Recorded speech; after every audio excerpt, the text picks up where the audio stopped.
¿A qué es increíble cómo se puede recordar un momento de la infancia con una claridad total, pero ser incapaz de saber qué se comió ayer? Pues fíjate, esa contradicción tan humana es fascinante. Y en el fondo nos dice muchísimo sobre lo que somos. Seguro que esto les suena a todo el mundo. Esa sensación de tener un recuerdo de hace 1000 años grabado a fuego en la mente, mientras que lo que pasó ayer mismo parece haberse esfumado. Pues bueno, esta experiencia universal es, en realidad, la puerta de entrada para entender la verdadera y compleja naturaleza de nuestra memoria. Normalmente uno tiende a pensar que los recuerdos son como fotografías perfectas guardadas en un álbum, ¿verdad? Como una copia exacta de la realidad. Pero la neurociencia nos dice algo radicalmente distinto. Nuestros recuerdos no son grabaciones, son más bien reconstrucciones. Y esta idea, como vamos a ver, lo cambia absolutamente todo.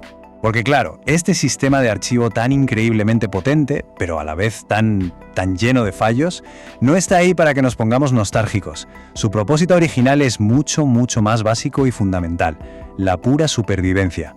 Si lo miramos desde el punto de vista de la evolución, la cosa queda clarísima. La memoria no existe para revivir el pasado con cariño, no. Existe para usar ese pasado para anticipar el futuro y sobre todo para sobrevivir a él. Es, antes que nada, una herramienta de supervivencia. Pensemos por un momento en nuestros antepasados.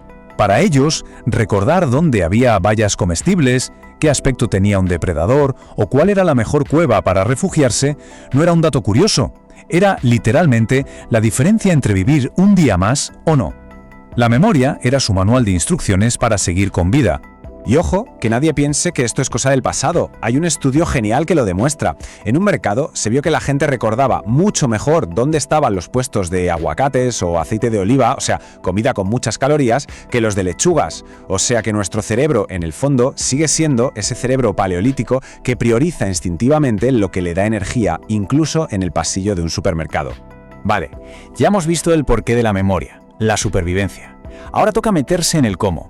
¿Cómo se fabrica un recuerdo? Pues es un viaje biológico fascinante, que tiene, digamos, 3 paradas principales. El primer paso es la codificación. Todo lo que vemos, oímos, sentimos, nuestros sentidos lo captan. Después viene la consolidación. Aquí es donde el cerebro hace de filtro, decide qué es lo suficientemente importante como para guardarlo y, por así decirlo, lo fortalece. Y el último paso, claro, es el almacenamiento. Esa información se archiva para tenerla a mano en el futuro. Y si bajamos al nivel microscópico, es que es alucinante. Cada cosa que vivimos, cada experiencia, cambia físicamente el cerebro. Las neuronas empiezan a comunicarse más entre ellas, esas conexiones que se llaman sinapsis se hacen más y más fuertes. A esto los científicos lo llaman neuroplasticidad. Es que, literalmente, cada recuerdo nos recablea por dentro. Y hablando de capacidad, agárrense. Se calcula que el cerebro humano puede almacenar unos 2,5 petabytes de información. A ver, para que nos hagamos una idea de lo que es eso, es el equivalente a tener grabadas 300 millones de horas de televisión. Una auténtica barbaridad. Una capacidad de almacenamiento prácticamente infinita. Pero claro, con tanta capacidad, la pregunta es, ¿se guarda todo igual? ¿Está todo en el mismo cajón? Pues va a ser que no. Y la pista definitiva para descubrir que no hay una memoria, sino varias, nos la dio un paciente que, sin saberlo, iba a cambiar la historia de la neurociencia para siempre. Hablamos de Henry Molaison, más conocido como HM en los estudios científicos.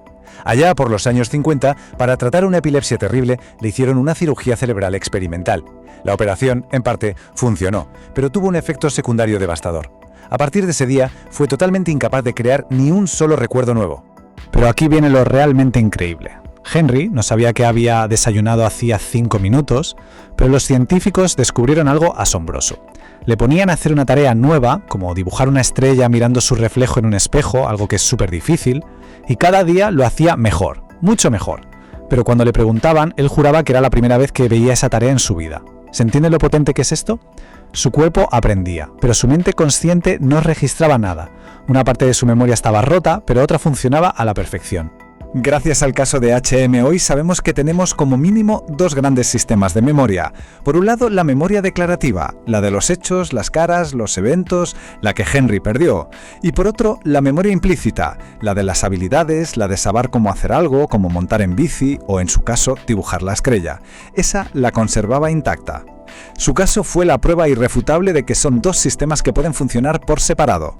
Vale, todo esto de la biología está muy bien, pero ¿qué significa para nosotros? ¿Para nuestra identidad? Porque el hecho de que nuestros recuerdos no sean un bloque sólido, sino algo dividido y sobre todo maleable, nos lleva a preguntas mucho más profundas. Hay una cita genial de Tennessee Williams que lo clava. Dice algo así como que la vida es toda memoria, menos ese instante presente que pasa tan fugazmente que ni lo vemos. Y es que es verdad, si lo pensamos, todo lo que creemos ser, nuestra personalidad, cómo vemos el mundo, nuestras relaciones, todo, absolutamente todo, está construido sobre esa base, sobre los recuerdos. Y con esto volvemos al principio de todo, a la idea de que ese álbum de fotos mental no es un archivo de solo lectura. ¿Qué va? Cada vez que abrimos una página para recordar algo, sin darnos cuenta, lo estamos editando. Lo teñimos con lo que sentimos ahora, con lo que hemos aprendido desde entonces. Nuestra memoria no es una cámara de vídeo, es más bien un narrador de historias que adapta el cuento cada vez que lo cuenta. Y claro, esto nos deja con una última pregunta, que es bastante potente. Si la base de lo que somos, nuestra propia historia personal, no es una roca sólida, sino un relato que se reescribe con cada recuerdo, ¿qué significa eso sobre quiénes somos? ¿Somos también, en el fondo, una historia en constante edición? Ahí queda eso, para darle una vuelta.